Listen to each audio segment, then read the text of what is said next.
Hi, everyone. This is Greg Knight from the Popping Collars podcast, and I hope you've enjoyed our Camino Diary series. Here's the thing, this series was all a bit of a happy accident. I never intended to document my walk on the Camino Trail. What you are seeing in these videos are images that I made for my family, for my kids, my wife, to let them know what I was up to. However, the more I've thought about putting this series together, the more I'm convinced that our podcast empire has something it can contribute to the wider church world. A holistic look at the rise of pilgrims and what it means for the future of faith. We are living in the age of religious pilgrimage. Increasingly, more and more people are trading the pew for the pilgrim path as hiking trails around the world and across multiple faiths are seeing record numbers of travelers. But why do we see this rise? Are these pursuits entirely spiritual in nature? What are people looking for? And why does the practice of pilgrimage draw seekers from all corners of the globe? In 2003, the Oficina del Peregrino in Santiago de Compostela, Spain, reported 74,324 pilgrims received the Compostela from their office. Compostela is a certificate recognizing the completion of at least 100 kilometers of a pilgrim trail. In 2013, the number of reported pilgrims rose to 215,879. And even after an extended period of travel restrictions and global shutdowns from the COVID-19 pandemic, 2023 saw 446,078 pilgrims arrive in Santiago. This has come to be expected as more and more people are exposed to the various caminos in Spain, where the trail is featured in documentaries, mainstream Hollywood movies, and a host of amateur YouTube videos created by vloggers chronicling their unique journeys. The Camino de Santiago, especially the route called the Camino Frances, running from Saint-Jean-Pied-de-Port in southern France through major Roman Catholic sites featuring cathedrals in Burgos, León, and ultimately arriving at St. James Cathedral in Santiago, is an ancient trail that dates back to as early as the 9th century, when penitents would make the treacherous journey to see the remains of James the Greater, one of the disciples of Jesus. Over time, the pilgrim trails to Santiago have come and gone, but in 1987, the Camino was declared a cultural route of the Council of Europe and was restored in a way that made it easier for travelers to follow the paths of St. James. Our proposal is to do on the ground research by participating in a return to the Camino and documenting that journey through daily vlogs, podcast recordings, and ultimately the creation of a study curriculum for worship communities. Ryan Parker, my partner in this project, and I will film the journey from new and interesting vantage points. Obviously, we will interview pilgrims who we meet along the trail, but we're also curious about other stories that exist on the periphery.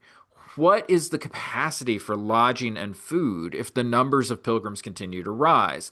And can small communities on these pilgrim trails meet the requirements of more mouths to feed and more beds to let without showing significant strain on the local population?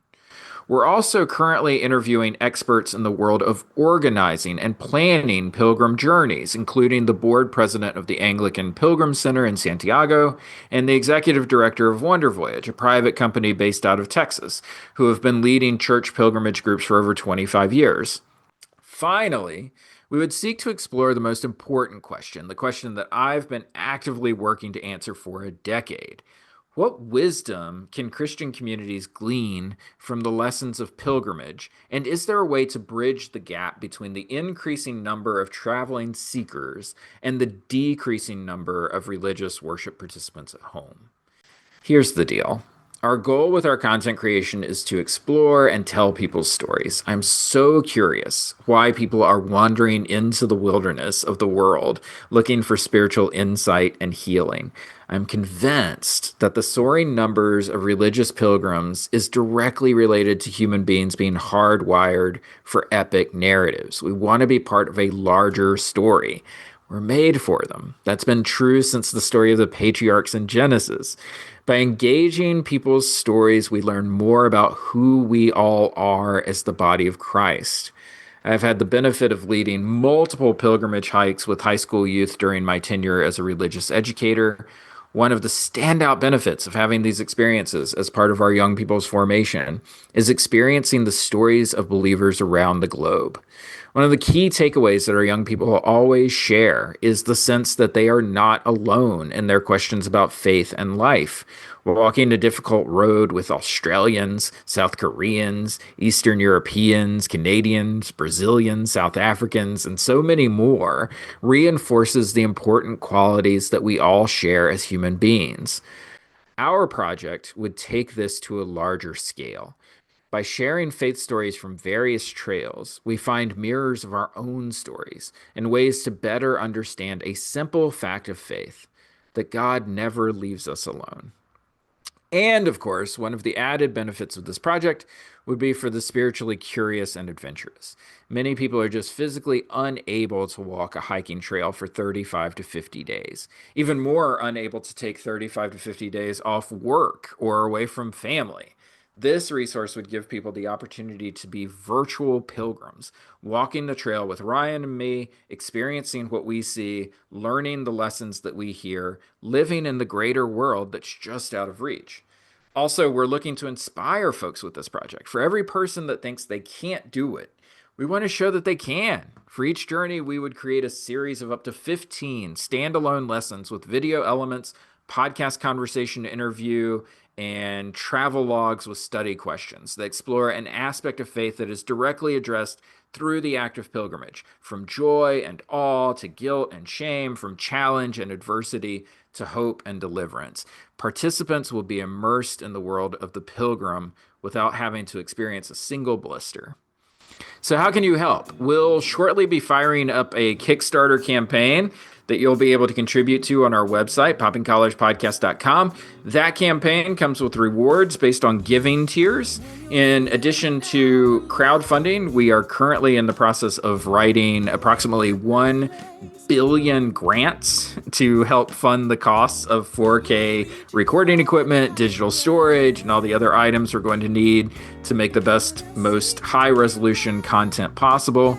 You can also support us by following us on our socials, Popping College Podcast across platforms, and subscribing to our pod on your favorite podcatcher, and especially on YouTube, where we're trying to drive up numbers to elbow our way into those precious algorithms. Finally, throw up a prayer of support for us and tell other people you know to do the same. The more that people know what we're up to, the more we'll have the chance to meet our goal.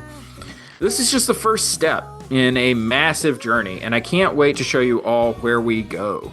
In fact, the goal is ultimately to not just do the Camino, but to do the Gumbrandalsleden, to do the Shikoku Henro, to even do things like the California Missions Trail, and maybe also create a whole Episco Pilgrim program where those who are called can leave the couch and come with us on one of these trips.